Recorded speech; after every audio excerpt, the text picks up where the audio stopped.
Northgard tutorial. This is a tutorial about the video game Northgard. Up in the upper left corner, it says victory conditions: domination, fame, trade, wisdom. I won this game with the wisdom victory condition. So domination means you destroy all of the enemy town halls, which is the primary building. Fame means that you are expanding your territory using fame. Keep in mind that the majority of the territory is a combatant. There's some territory that isn't. Trade, um, developing trade, and then wisdom is a feature in the game which is used for your technology tree. Over here, you have diplomacy. You have different players in the game. We've got these two. We've got some unknown ones that I haven't met yet. And you've got some options that you can use in terms of, over here it says betray. Over here it says peace, but no trespassing. Free roaming allowed. Battle ally. So you could pick how you want to work with the different clans. And here we have some of the clans. And you can see that trade is available. And then this is someone who is off the map. So over here you have happiness. What happiness is it allows your population to grow. If you are happy, your population grows. And if you are unhappy, perhaps it will shrink. It's similar to other games. I think Stronghold uses the same system. I think Kingdoms and Castles is different. But in Stronghold, I think you spawn somebody new if you're happy, and they leave if you're unhappy. It shows you all the different factors that impact happiness. Over here you have food. As far as I know, there might be two types of food, one of which is fish, and the other one is something that they gather from the land. There's a third type because you have hunters, and the hunters hunt deer. Over here you have wood. You'll notice that it says firewood, which is used during the winter time. This is the currency. You have to pay for buildings. You have the income from trade, the income that's earned from merchants, and maybe a special building. I think they call it a rune. I'm not sure. This is stone, which can be mined or traded. This is iron, which can be mined or traded. Very limited supply based on the games that I've played. Over here you have your population. It shows, like most games, number of people currently in your game and the maximum number based on your housing. This is your army, the number of people in the army versus the maximum number of people that you can have, which is based on how many military buildings you have. Military experience. You've got leadership, guardian, and legions. I'm going to tell you, go for guardian. That's my opinion. I'm not going to read all these right now in depth. But you can see that this is first line of defense, bodyguard, the rally, which is improved speed. Basically, one of your characters will have an option that says rally, and you can click on it, and then for a certain amount of time, you'll get improved speed. Over here it says 5 seconds, and then I guess it's got a cooldown that's a couple minutes. The Guardian is good because of the watchtower and the additional attack and defense.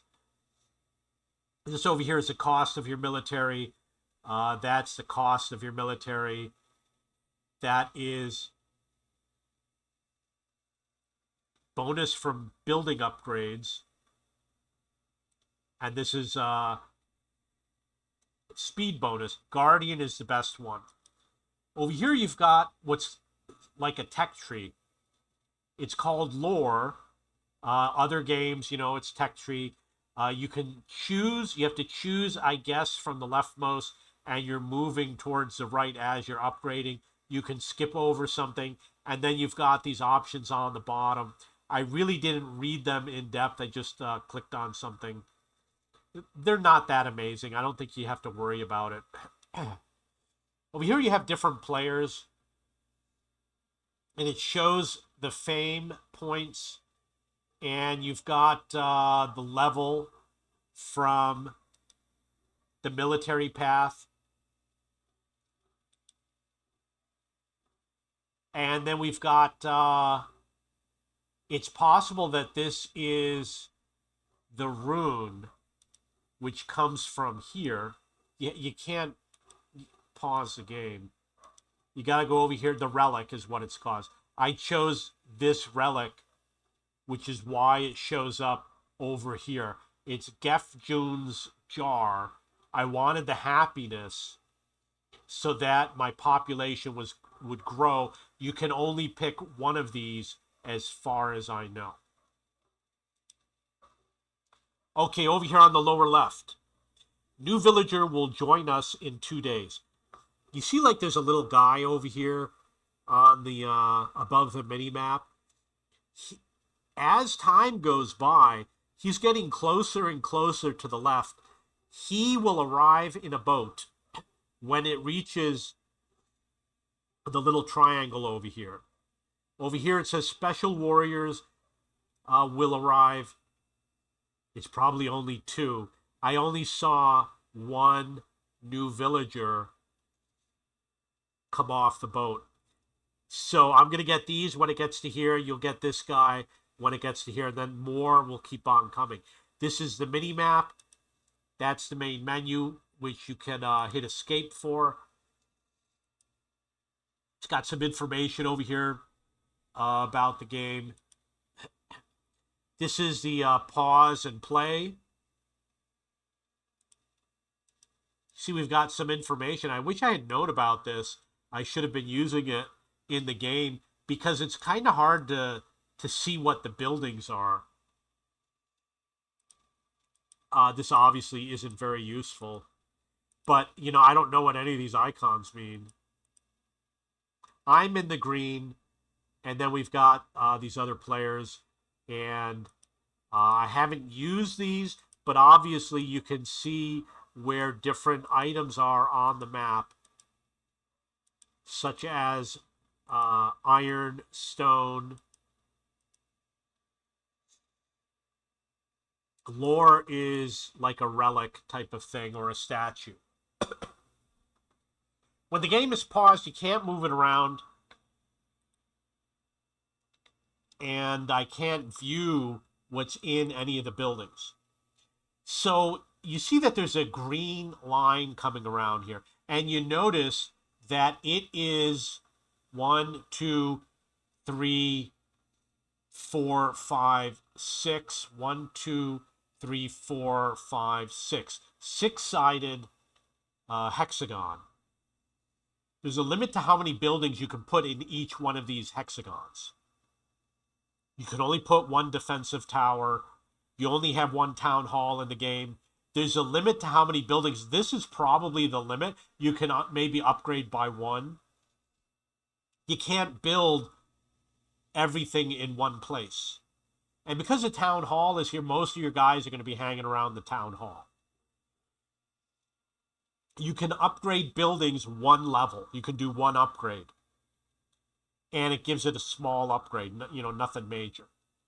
Some buildings, like this one, you'll go to build it and it will say, well, you can't build it here and you can't build it there. Of all these different zones I own, it only let me build it in 2. I got 1, 2, 3, 4, 5, 6, 7, 8, 9. I had like 10 or 11. It only let me build this building in 2 zones. Some of the buildings, it will say you cannot build it here because the resources are not here.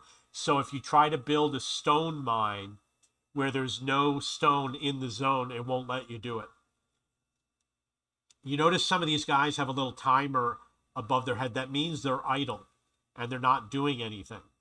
These guys are walking around doing stuff. The flame over here is normal. The flame over here in the upper right is not normal. That means that the building is on fire and it's losing its hit points and it will go down to 0. It's actually slow enough that you can run and get there.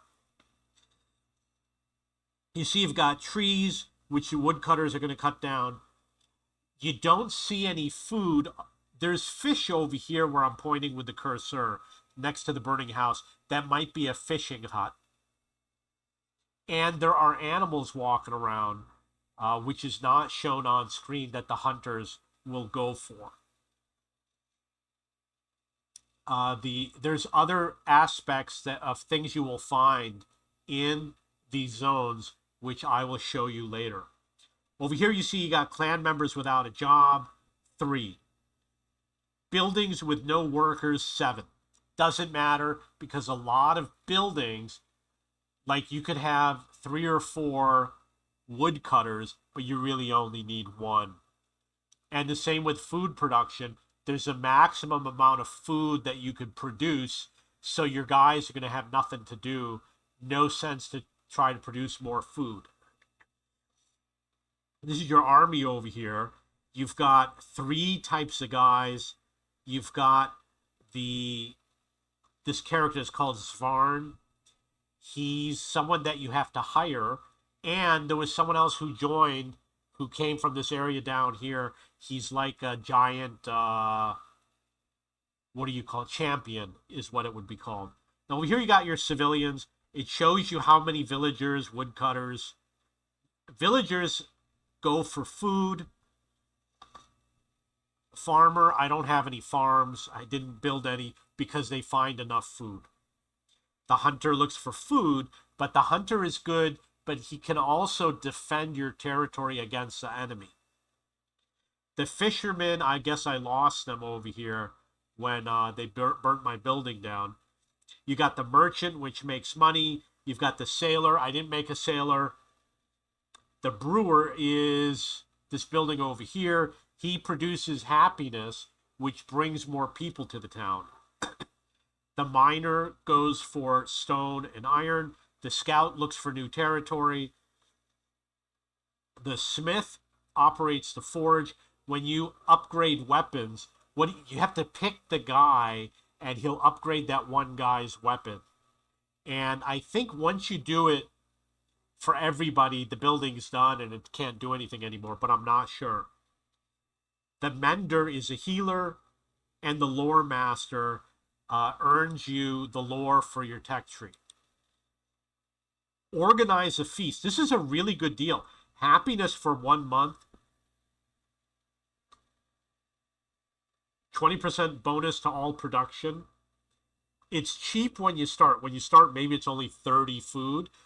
It increases every time you use it. So keep on using it until you can't afford it anymore. I produce so much food that if I spend all of my food and I'm down to 0, after like 30 seconds, they've got a huge supply of food because I have a lot of villagers gathering food. So I recommend you use this. The build option lets you build. It doesn't really make sense the way they put it. You've got village, production, military, mystic. Mystic, well, we'll start from village. Scouting, house, healer, brewer. So you're going to build one scout. He's going to go look for territory.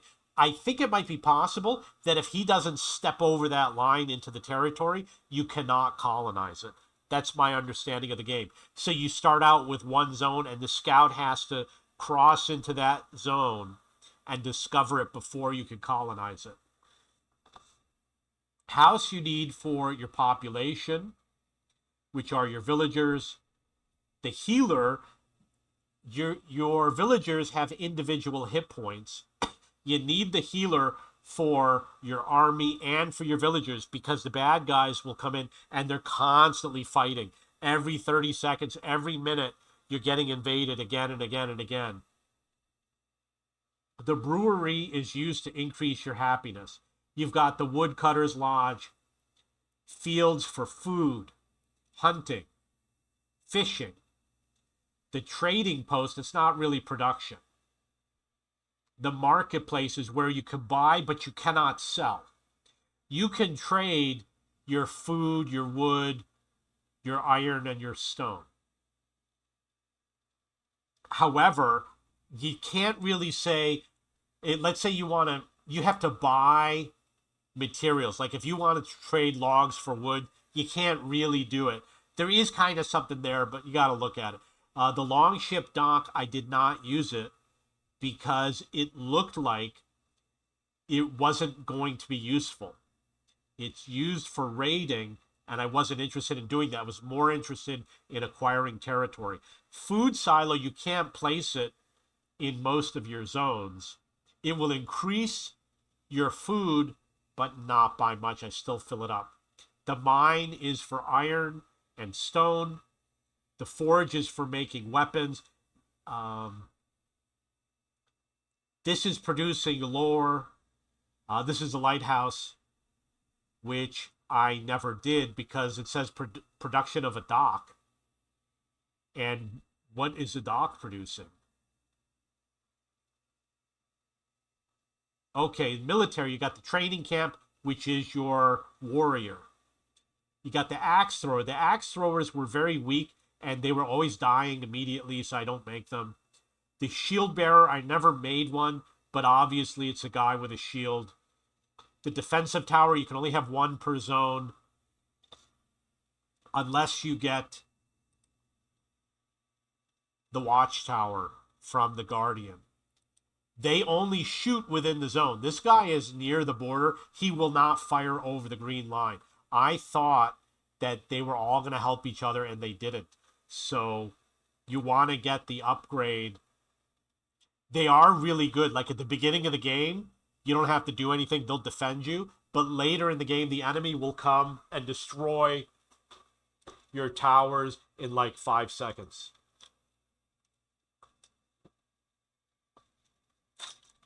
And because you can only have one per zone, it's not as effective. The Mystic. This provides food, wood, cash, fame, etc. In order to build these, you need to be in a special zone. It's possible I already built all of these.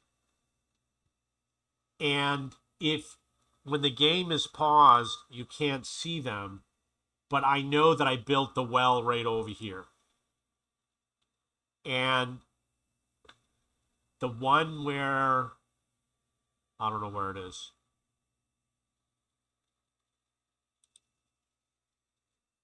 Okay, you see over here it says develop zone.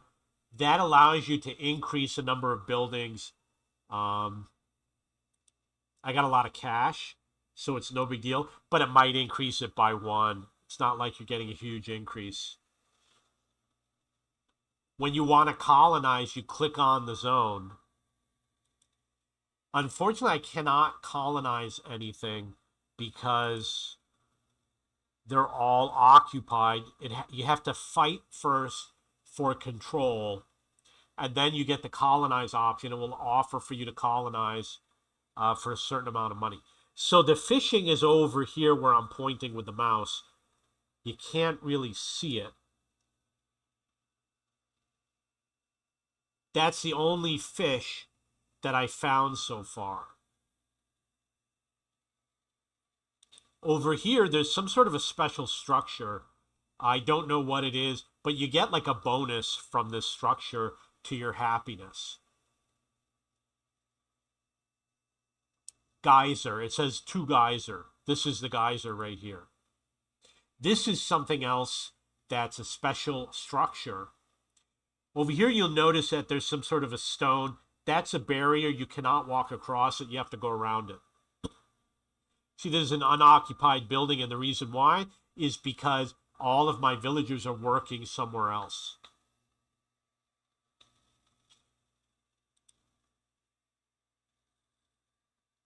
I'm going to move around a bit.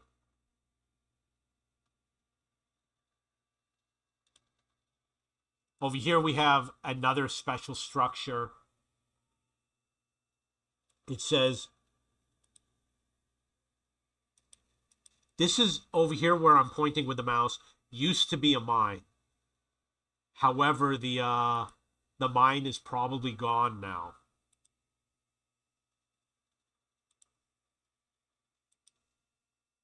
That's a marketplace. This is a Dwarven grotto.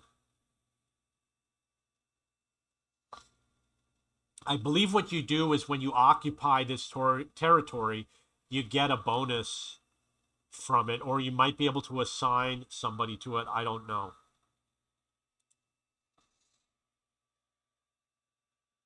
Over here, you've got these guys that are walking around. I fought with them. They gave me one of their guys, the champion, who fought with me. I let him die just because I was curious. You know, you want to learn about the game because I do tutorial videos. And what happens is he did die. You don't get him back ever again. So you want to make sure he doesn't die. These guys are now my allies. And they might be under diplomacy. They see it says Jotun of Oscruder. I believe that this is them. Under here, if you can read what it says, Jotnar give you one of their strongest champions. They are loyal to a single clan. I got the guy. He's no longer alive. I can go freely in his territory. However, his territory is only here. I don't know what this building is, and I don't know if you can build anything here. If you try to colonize it, it says you have to fight, and if you try to fight them, it won't let you fight.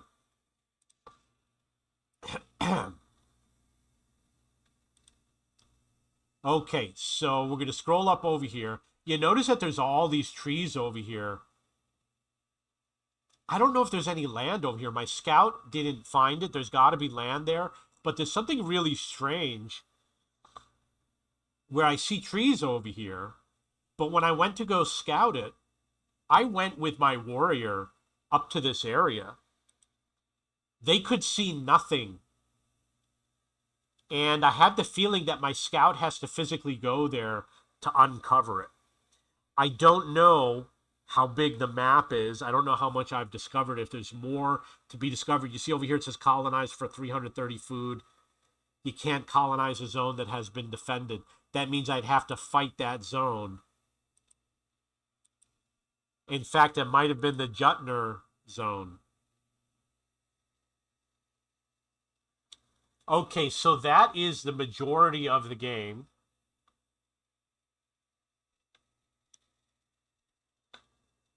This is single player. Normal difficulty, which is the default option. It's level 2 out of 4. Random generation with wildlands, 6 clans. Wow, this is the large map size. I thought I had picked a small one.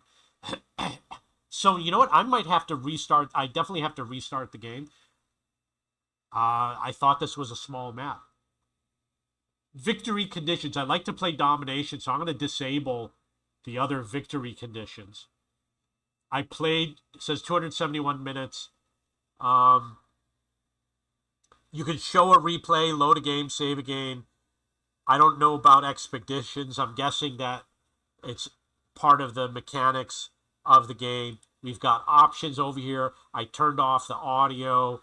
The only thing that I don't like is that when you pause the game, you cannot interact with anything.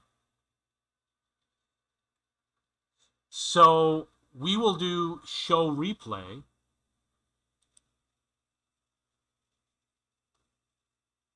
I lost my town hall. I wonder how that happened. This doesn't make sense. This is not my game.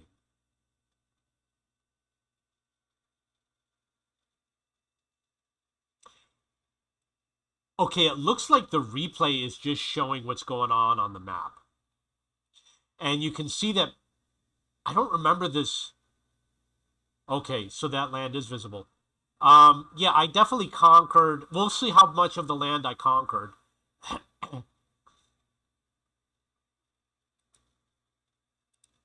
Obviously, you can pause and rewind. It's not showing the full game. It does change between winter and summer. I don't particularly like when it rains and you can't really see what's going on in the game. You cannot advance this.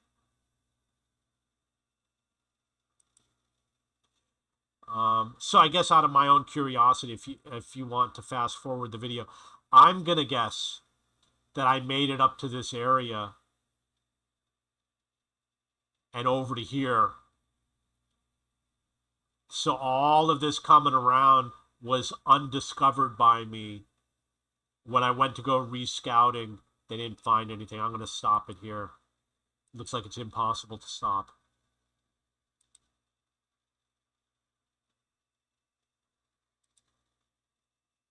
I don't know why it's doing this. Okay, so it looks like I have no choice but to suffer through watching this. These are obviously the statistics. You can see I wasn't the strongest player, although I was doing pretty good. And I was learning. This is the first game that I played.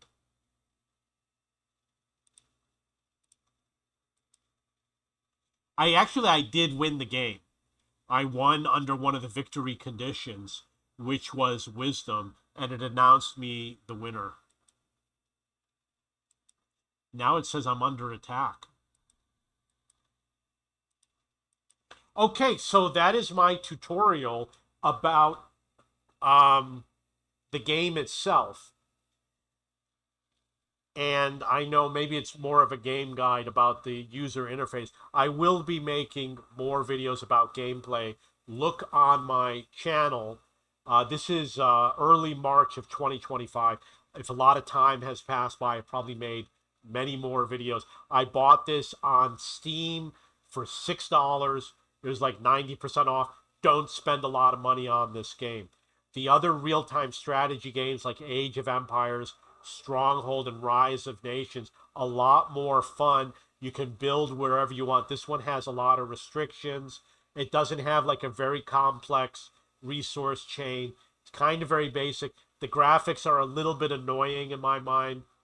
I did like playing it a little bit, and but I don't think it's worth $50. They got a long way to go before they charge that much money on this game. For $10, yeah, go for it. Maybe if you play for a couple of days, it did become more challenging as the 271 minutes was going on. This is Northgard tutorial. If you have any questions or comments, please post below and check my discussion forum at cheapbooks.cc under video games, real-time strategy.